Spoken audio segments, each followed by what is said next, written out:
Quem são os redentoristas? São uma família dentro da igreja. Somos cerca de 6.000 no mundo todo. E é um jeito de ser cristão. Não é mais isto, não é mais aquilo. É um jeito de se entender a si mesmo como discípulo de Jesus e de se entender a si mesmo como pertença de uma família muito alargada, não é? Uma família alargada mundial mesmo. E este jeito tem a ver com percebermos que o essencial da mensagem de Jesus, da vida de Jesus, do anúncio de Jesus, não é o início do novo culto, não é o início de uma nova religião, mas é o anúncio de uma outra maneira de ser gente, de uma outra maneira de ser humanidade mesmo.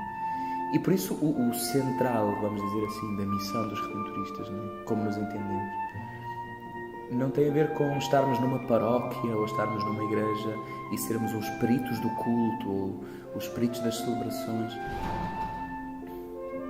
Os peritos das celebrações de maneira fixa, de maneira parada ou de maneira tradicional, vamos dizer assim, como que uma alimentação tradicional da fé. Entendemos-nos a nós mesmos chamados permanentemente a uma nova evangelização, a uma nova maneira de anunciar o Evangelho, que tem a ver com anunciar o Evangelho como uma notícia que faz com que os homens se tornem mais humanos, as pessoas se tornem verdadeiramente mais humanas, mais fraternas. E descubram no anúncio de Jesus e na experiência religiosa, se quisermos dizer, na medida que também a experiência da abertura a um transcendente, da abertura a um para além do que nós vemos com os olhos. Que as pessoas entendam isto como um ponto de encontro e de comunhão e não como um ponto de separação, não aquela lógica nós e os outros. Os redentoristas entendem-se a si mesmos assim e por isso nós não somos párocos, esta é a palavra clássica, não é? Para dizer um padre que está numa paróquia, vai celebrando as missas, os funerais, casamentos, batizados. Nós somos missionários, nós somos gente itinerante que não tem um pouso certo e vai andando e cuja grande missão, o grande jeito, o estilo, não é estarmos num lugar permanentemente com uma grande massa de gente que procura as celebrações, ou os sacramentos, ou as devoções, mas formarmos nós mesmos comunidades, e comunidades pequenas, não na lógica de formar paróquias, né, grandes aglomerados de gente, mas formarmos comunidade como pequenos grupos de pessoas que, pelo contacto bíblico, acima de tudo, e pela experiência de comunidade, de comunhão, conhecimento entre si, comunidades de poucas dezenas de pessoas, vão chegando à notícia, à boa notícia do Evangelho, vão chegando à mensagem de Jesus, de uma maneira nova, esclarecida, sobretudo libertando-nos, e por isso a missão dos redentoristas é muito uma missão de evangelização dos batizados. Não é fazer com que os não crentes se tornem crentes, não é isso, a nossa onda não é essa. É fazer com que os crentes se tornem conscientes, esclarecidos. Gente que entende na sua fé motivos, razões para esperar, para acreditar, para viver de jeitos novos, não é? E por isso a nossa grande preocupação, o nosso estilo é muito de procurar uma fé que não seja uma crendice ou uma crença, às vezes até naquilo que nem faz sentido. Às vezes parece que há pessoas que acham que ter fé é acreditar o mais possível naquilo que não é credível. Isso não é fé, isso é fezada, é crendice, sei lá.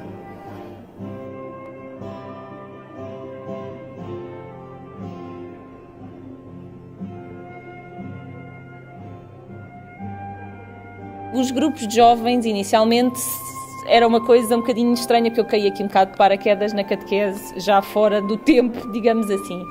A verdade é que, tendo um bom grupo de jovens e tendo pessoas que tenham uma experiência de vida marcante, uma experiência de fé marcante, marca-te a tua vida, indiscutivelmente.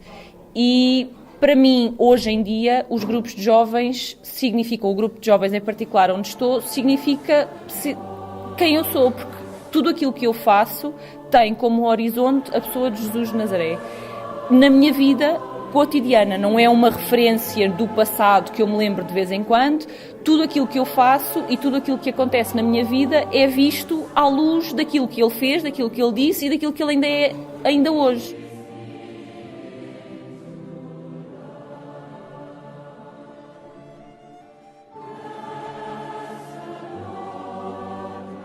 Santo Afonso Maria de Ligório, um jovem burguês napolitano, 15 anos de idade, advogado, de sucesso.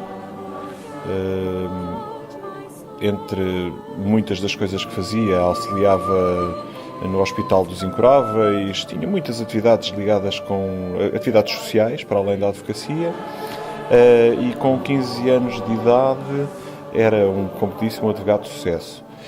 Um pouco mais tarde, entre os 18 e os 19 anos, perde uma causa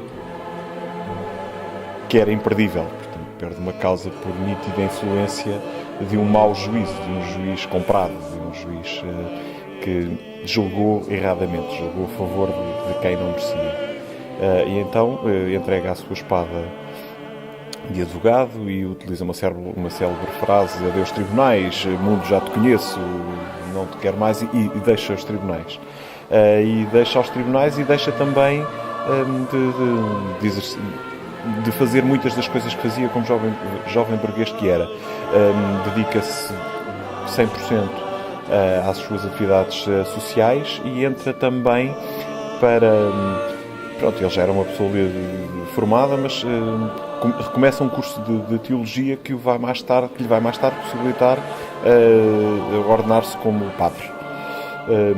Como padre e como uma pessoa muito trabalhadora, mas com uma saúde não muito forte, ele, na altura não havia gripe A, mas havia uma coisa parecida, e apanha uma pneumonia. E a maneira de curar uma pneumonia na época era ir para as montanhas.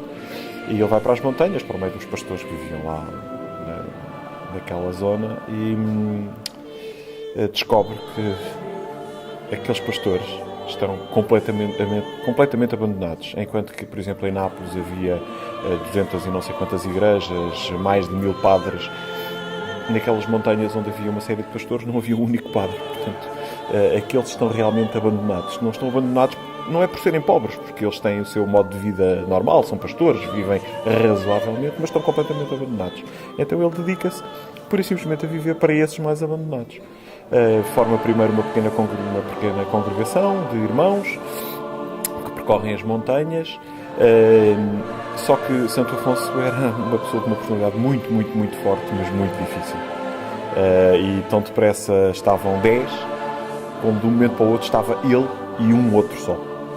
Esse um outro só tem umas histórias muito engraçadas. Ele chamava-se, era um irmão, não era padre, era o Vito Curzo, e tinha uma particularidade muito engraçada. Santo Afonso passava o dia fora. E quando eram 7, o Vito Curso, que era também o cozinheiro, tocava a sineta para chamar para o almoço. Quando era só ele e Santo Afonso estava fora, mas ele continuava a tocar a sineta para chamar para o almoço a ele próprio. Porque ele dizia que agora sou só eu, mas mais tarde ou mais cedo seremos muitos. Nós temos o privilégio de conhecer a pessoa de Jesus, principalmente quando vivemos em comunidade e vivemos e partilhamos este jeito de ser como Jesus neste grupo de jovens redentoristas. Isto porquê?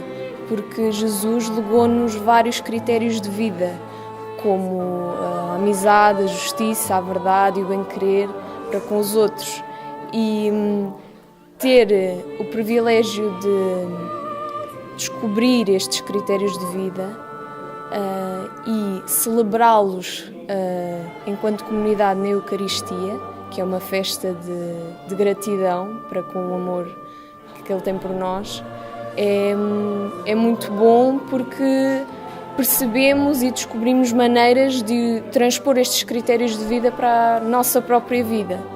E isso vai nos permitir criar aquelas relações humanas que tanto queremos ter na nossa vida e crescer pessoalmente